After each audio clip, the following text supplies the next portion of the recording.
इकडे आपली एक प्लेट भजी तयार आहे।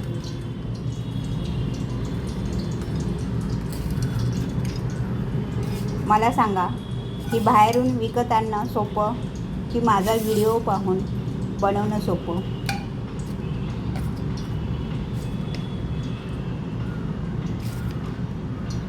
व्हिडिओ पूर्ण पाहिल्याबद्दल धन्यवाद।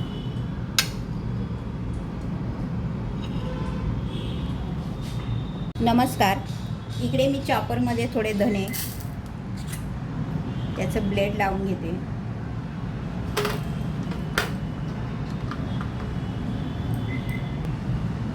थोडे जिरे, लसूण, मिरचीचे तुकडे, कोथिंबीर,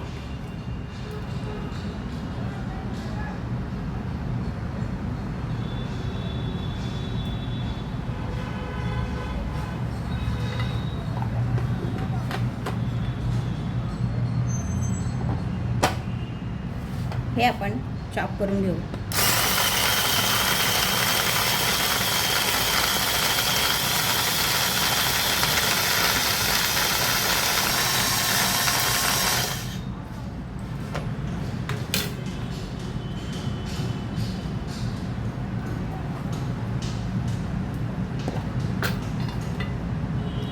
यानुसार चॉप करून घेतलंय। चॉप केलेले जिन्नस एका बाउलमध्ये काढून घेऊ।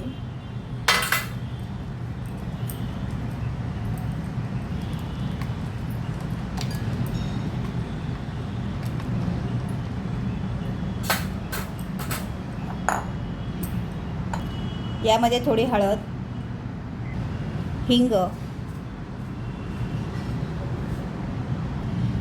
चवीनुसार मीठ, 1 चमचा तांदळाचं पीठ, अर्धा कप बेसन। ह्या चॉपरच्या भांड्यामध्ये थोडं पाणी घालून याप्रमाणे ते या पिठात घालूया। ते छान मिक्स करून घेऊ।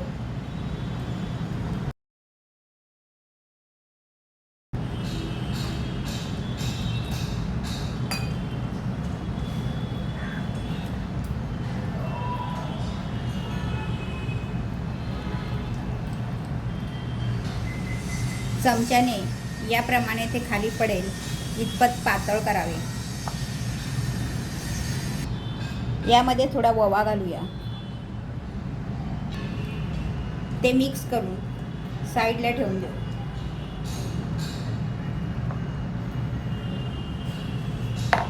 दुसरीकडे एका बाउलमध्ये पाणी घेऊन त्यामध्ये मीठ घालूया थोडं।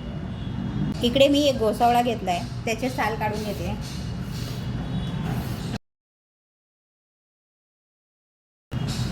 यानुसार साल काढून त्याचा मागचा आणि पुढचा भाग कापून त्याच्या आपण पातळ अशा स्लाइस करून घेऊ।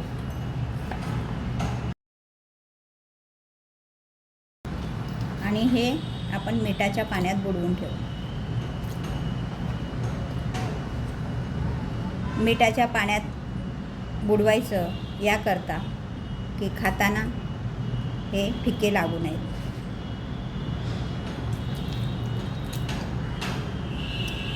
यानुसार बुडवून 5 मिनटं बाजूला ठेवून यानुसार पूर्वतयारी करून मी आता गॅसवर तेल गरम करून घेतो। इकडे मी तयार केलेल्या ह्या चकत्या ह्या पिठात अशा याप्रमाणे टाकून घोळवून हे तळून घेणार आहे।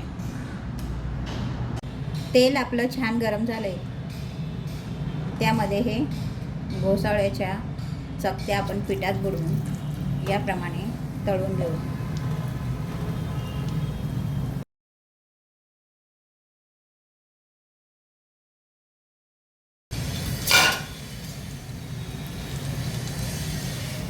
दोन्ही बाजूने ही भजी कुरकुरीत अशी तळून घेऊया।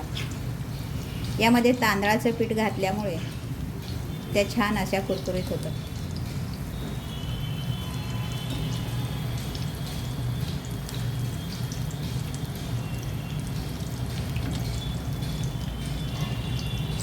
ही आपली वरून कुरकुरीत आणि आतून मऊ अशी ही भजी आपली तयार आहे.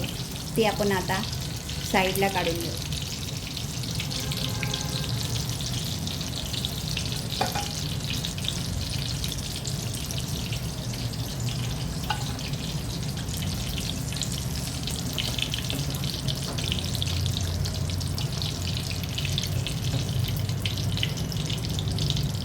हे बाकीचे उरलेले मी तळून घेते.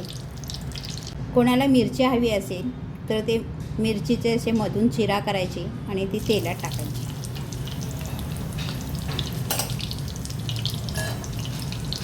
छान ती पांढरी होईपर्यंत तळून घ्यायची. तळताना मात्र त्याला चिरा करणं फार गरजेचं आहे, नाहीतर ती फुटून तेल उडू शकते.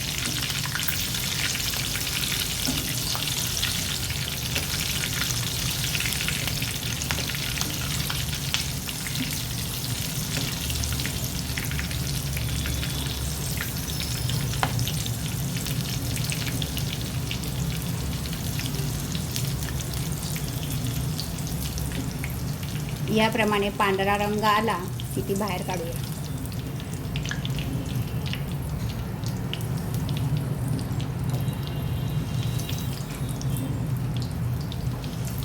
अरे निघत नाही. मिरची तेलातून बाहेर काढली की त्यावर असं मीठ घालायचं. ते छान असं मिक्स करायचं आणि ह्या भज्यासोबत आवडत असेल तर खाऊ शकता.